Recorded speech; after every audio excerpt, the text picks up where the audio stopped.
Assalamualaikum warahmatullahi wabarakatuh. Baik, pada hari ini kita bahas tentang sejarah perkembangan teknologi hukum. Kalau kita lihat dari apa yang kita bahas pada hari ini, di mana perkembangan sosiologi hukum itu muncul berakar pada kesadaran bahwa hukum bukan sekedar kumpulan norma tertulis, melainkan fenomena sosial yang hidup dalam masyarakat. Tidak cukupan pendekatan normatif secara teori regulasi, tapi kesenjangan antara hukum tertulis dan prakteknya. Kalau kita lihat dalam perkembangan ilmu sosial, perubahan sosial yang cepat serta tuntutan keadilan sosial mendorong lahirnya sosiologi hukum sebagai disiplin ilmu yang mengkaji hubungan timbal balik antara hukum dan masyarakat, sehingga sosiologi hukum muncul sebagai disiplin ilmu yang mempelajari hubungan timbal balik antara hukum dengan gejala-gejala sosial dalam masyarakat secara empiris dan analitis. Kalau kita lihat dalam latar belakang kemunculannya, itu sangat erat dikaitkan dengan perubahan sosial, politik, dan perkembangan pemikiran hukum pada abad ke-19 hingga awal abad ke-20. Dari perubahan sosial dan politik ini, maka sosiologi hukum muncul sebagai respon terhadap perubahan besar yang terjadi pada masyarakat, seperti revolusi industri, perubahan struktur sosial, serta modernisasi yang memunculkan kompleksitas hubungan antara individu dan kelompok. Adanya ketidakpuasan terhadap hukum formal, maka para ahli mulai merasa tidak puas dengan hukum yang hanya dilihat secara formal dan normatif, sehingga mereka ingin melihat bagaimana hukum bekerja dalam realitas sosial dan bagaimana hukum mempengaruhi serta dipengaruhi oleh masyarakat. Dalam pengaturan mazhab dan aliran pemikiran, beberapa mazhab dan aliran pemikiran turut mendorong lahirnya sosiologi hukum, antara lain adalah mazhab sejarah.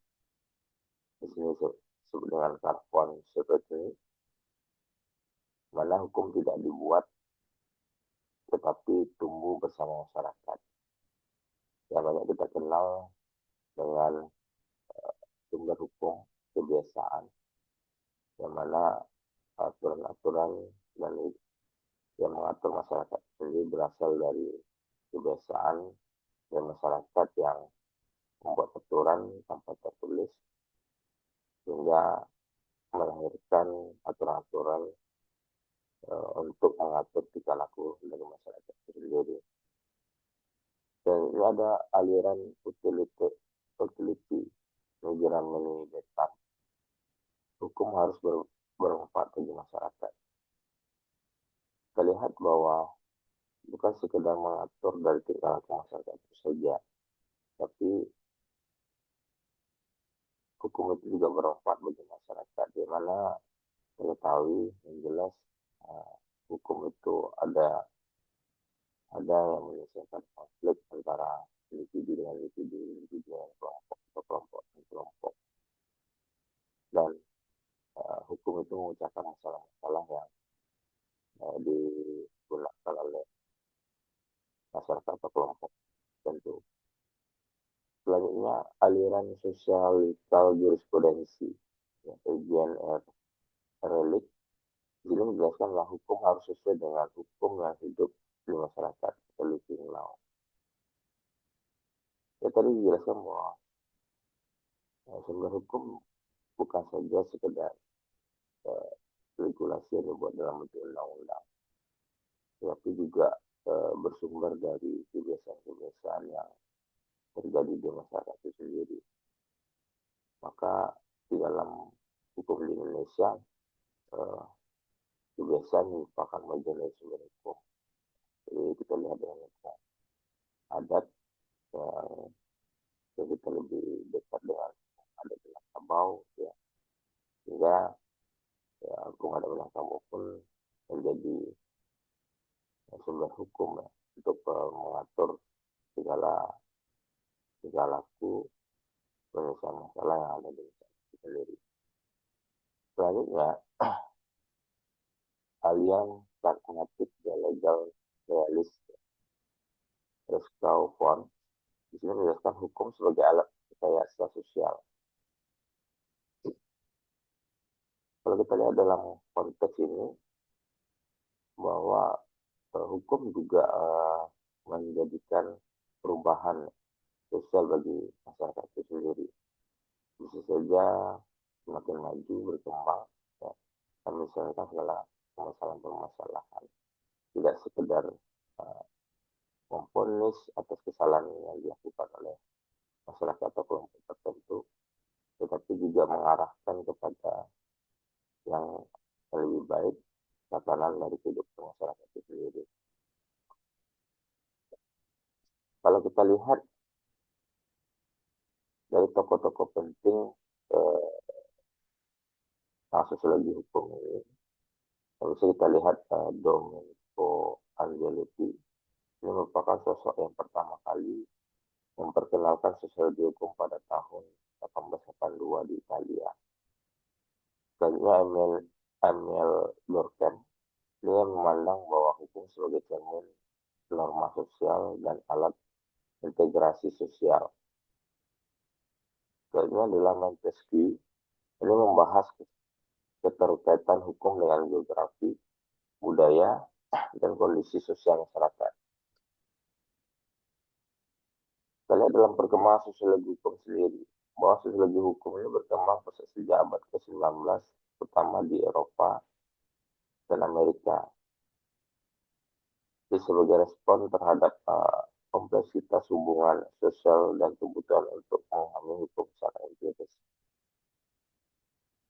Jadi pada abad ke-20, sosiologi hukum semakin berkembang dengan kontribusi dari para sosiolog dan ahli hukum, serta munculnya teori-teori baru tentang hubungan hukum dan masyarakat itu sendiri. Kita lihat dalam ketidakcukupan pendekatan hukum normatif atau dogmatik hukum. Jadi pada awal perkembangan ilmu hukum, kajian hukum lebih banyak didominasi oleh pendekatan normatif. Dogmatik yaitu mempelajari hukum semata-mata sebagai norma tertulis, berbentuk undang-undang, peraturan, dan putusan hakim. Jadi kita kenal dengan jurisprudensi. Jadi pendekatan ini menitikberatkan pada pertama itu apa sih hukum. Kita lihat dasarnya. Sebenarnya bagaimana hukum seharusnya berlaku. Sebenarnya kepastian hukum berdasarkan peraturan tertulis. Namun dalam praktek hukum seringkali tidak berjalan dengan sesuai tertulis. Banyak peraturan yang tidak dipatuhi masyarakat, diterapkan secara tidak adil, dan dipengaruhi oleh kekuasaan, ekonomi, dan budaya. Jadi kondisi ini menimbulkan kesadaran hukum, bahwa hukum itu tidak dapat dipahami hanya sebagai teks, tapi harus dilihat sebagai fenomena sosial dari si nilai lahir, kebutuhan akan kajian hukum yang artikan realitas sosial yang kemudian berkembang menjadi sosiologi hukum. Jadi perbedaan antara hukum yang berlaku atau law in books dan hukum dalam kenyataan atau law in action. Jadi salah satu latar belakang utama munculnya sosiologi hukum adalah adanya kesenjangan antara law in books, yang mana hukum sebagaimana tertulis dalam peraturan perundang-undangan, sedangkan law in action-nya adalah hukum sebagai diterapkan dan dialami oleh masyarakat itu sendiri. Jadi yang kenyataannya penegak hukum seringkali dipengaruhi oleh struktur sosial masyarakat, realisasi kekuasaan, faktor ekonomi dan politik, dan juga budaya dan nilai lokal itu sendiri. Jadi akar pemikiran sosiologi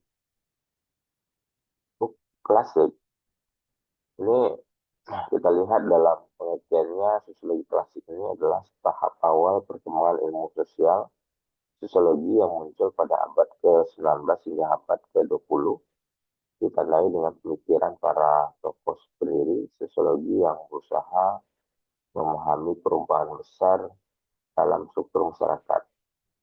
Jadi sosiologi klasik berfokus pada struktur dan keteraturan sosial, perubahan dan konflik sosial, hubungan antara individu dan masyarakat, peran norma, nilai, dan institusi sosial.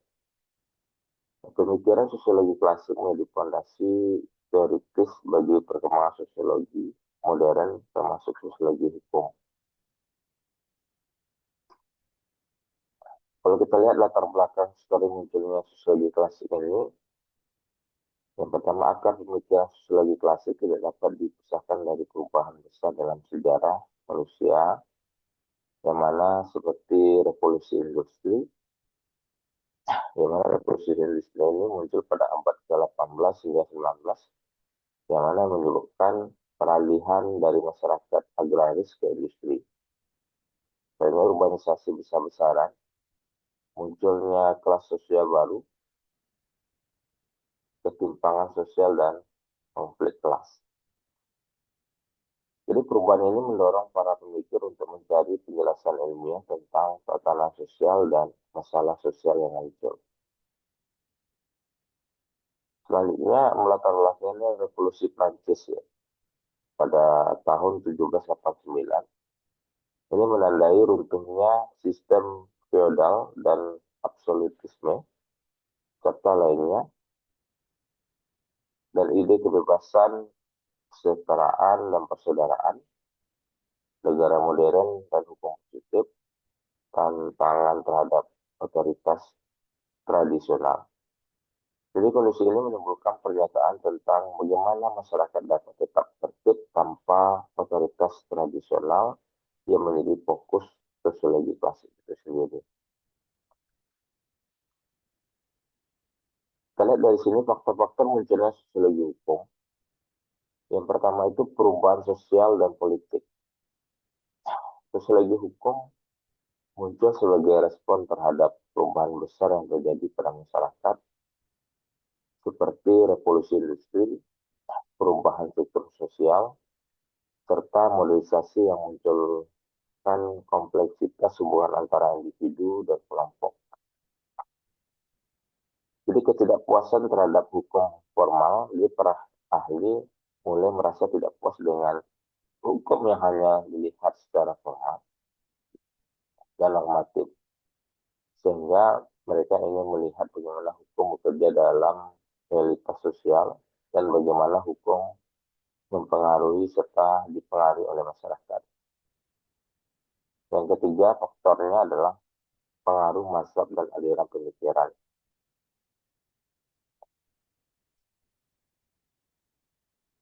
Kalau kita lihat ada beberapa mazhab dan aliran pemikiran yang turut mendorong lahirnya sosiologi hukum itu. Yang pertama itu adalah mazhab sejarah atau dengan oleh Corfon Sevigny, ya, yang mana hukum tidak dibuat tetapi tumbuh bersama masyarakat. Selanjutnya aliran utility, uh, itu perannya adalah Jeremy Bentham. Ini menjelaskan bahwa hukum harus bermanfaat bagi masyarakat. Yang ketiga itu aliran sosiological jurisprudensi. Itu pokoknya adalah Eugen Relic yang menjelaskan bahwa hukum harus sesuai dengan hukum yang hidup di masyarakat atau living law. Selanjutnya aliran pragmatik, legal realism atau Roscoe Pond. Di sini hukum sebagai alat rekayasa sosial. Kalau kita lihat dalam tokoh-tokoh penting dalam sosiologi hukum, yang pertama adalah Domenico Angiolitti, yang mana sosok yang pertama kali mencanangkan studi hukum pada tahun 1882 di Italia. Selanjutnya adalah Immanuel Durkheim yang memandang hukum sebagai cermin norma sosial dan alat integrasi sosial. Yang adalah Montesquieu, yaitu adalah membahas keterkaitan hukum dengan geografi, budaya, dan kondisi sosial masyarakat. Dalam perkembangan sosiologi hukum sendiri, eh, kita ketahui bahwa sosiologi hukum berkembang sejak abad ke-19, terutama di Eropa dan Amerika sebagai respon terhadap kompleksitas hubungan sosial dan kebutuhan untuk memahami hukum secara empiris. Sedangkan pada abad ke-20, di sini sosiologi hukum semakin berkembang dengan kontribusi dari para sosiolog dan ahli hukum, serta munculnya teori-teori baru tentang hubungan hukum dan masyarakat.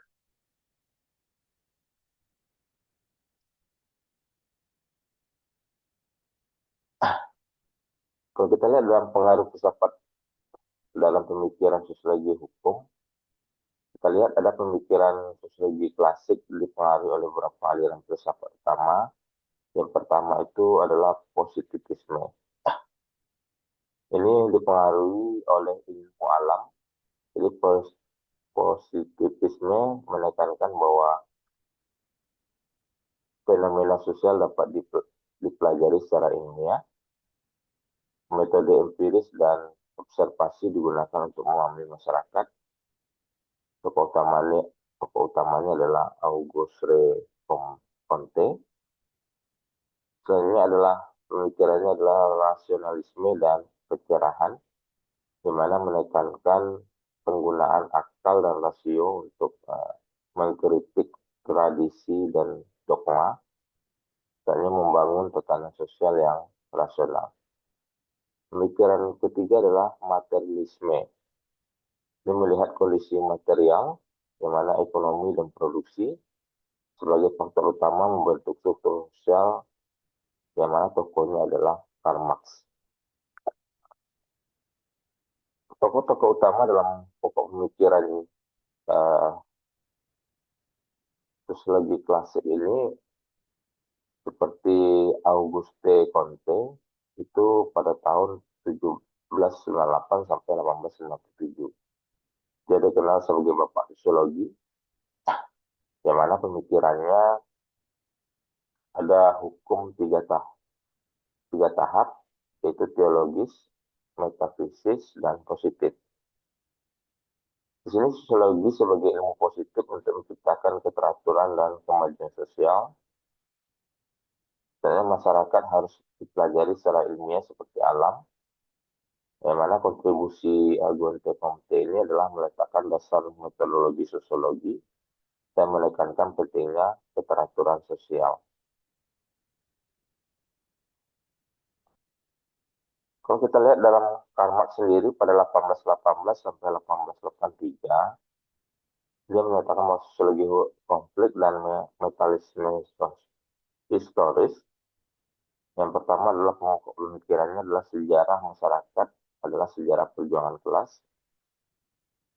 Hubungan produksi menentukan struktur sosial, hukum sebagai alat kelas berkuasa, kontribusinya menganalisis kritis terhadap kapitalisme dan pengaruh besar pada kajian konflik dan ketimbangan sosial.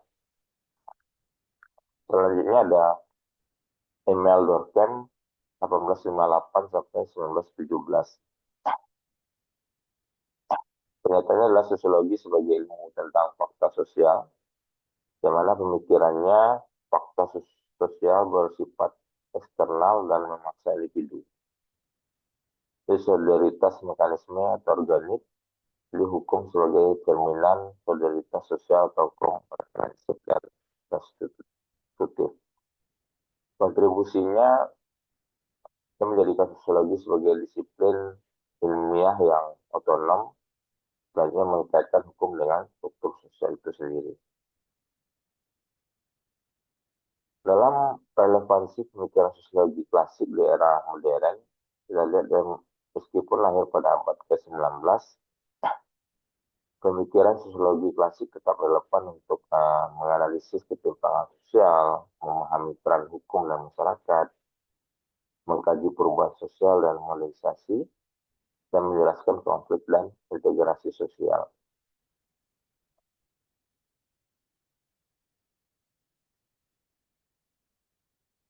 Jadi hubungan pemikiran sosiologi klasik dengan hukum itu, di mana pemikiran sosiologi klasik memberikan dasar bagi sosiologi hukum yang ahlinya menyatakan bahwa misalnya Durkheim menyatakan hukum mencerminkan solidaritas sosial, sedangkan Marx menyatakan hukum sebagai alat dominasi kelas, dan selanjutnya Weber menjelaskan bahwa hukum sebagai sistem rasional yang menopang legitimasi kekuasaan. Dengan demikian, sosiologi klasik membantu memahami hukum sebagai produk masyarakat, alat pengendali sosial, dan sarana perubahan dan kompleks sosial itu sendiri.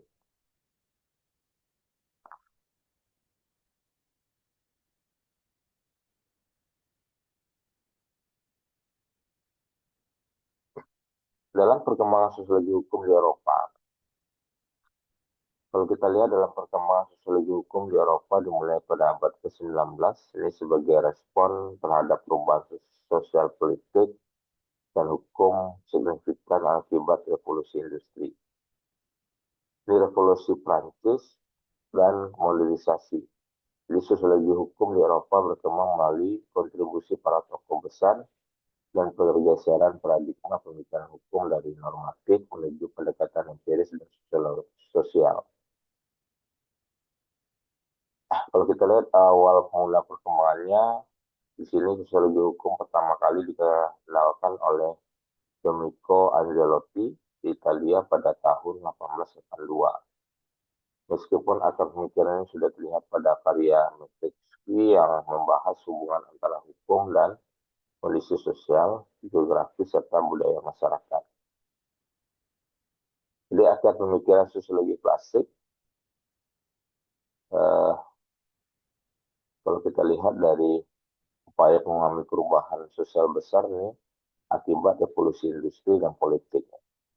Jadi melalui pemikiran tokoh-tokoh seperti Comte, Durkheim, Marx, dan Weber, sosiologi klasik membentuk dasar teoritis yang kuat untuk memahami masyarakat secara ilmiah. Jadi pemikiran ini menjadi fondasi penting bagi perkembangan sosiologi modern dan sosiologi hukum dalam mengkaji hubungan antara hukum dan masyarakat. Sedangkan dalam latar belakang perkembangan di Eropa ini, yang pertama itu Eropa merupakan wilayah awal perkembangan sosiologi hukum. Itu dikarenakan pertama menjadi pusat revolusi industri dan revolusi Prancis. Yang kedua mengalami perubahan besar dalam struktur sosial dan politik dan ekonomi. Yang ketiga adalah perkembangannya negara hukum modern dan sistem hukum tertulis. Yang kelima adalah munculnya kebutuhan untuk memahami hubungan antara hukum dan masyarakat. Yang keenam, kondisi tersebut mendorong para pemikir Eropa untuk mengkaji hukum tidak hanya sebagai norma, tapi sebagai fenomena sosial. Baik, itu yang dapat saya sampaikan. Mohon maaf. Assalamualaikum warahmatullahi wabarakatuh.